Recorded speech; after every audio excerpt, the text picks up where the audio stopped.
సెలవులు ముగించుకుని వాళ్ళ జీవితాల గురించి ఆలోచించడం మొదలు పెడతారు. మీ జీవిత భాగస్వామి తమ శేష జీవితం ఎలా గడపాలని చెప్పి ఇంకా ఆలోచిస్తారు. పండగలు, సినిమాలు, క్రికెట్ మ్యాచ్లు అన్ని ఎప్పటిలాగా వచ్చి వెళ్ళిపోతా ఉంటాయండి. పువ్వులు మళ్ళీ వికసిస్తాయండి. కాలాలు మారుతా ఉంటాయండి. జీవితం మెల్లగా పాతరూపంలోకి వెళ్ళిపోతుందండి.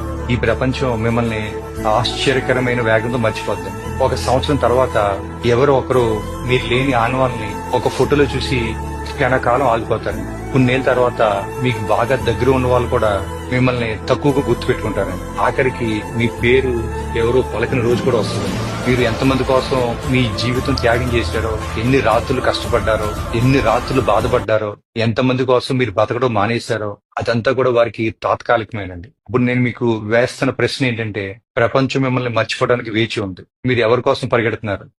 మీరు ఎవరి కోసం ఆందోళన చెందుతున్నారు? మీ జీవితం మీది.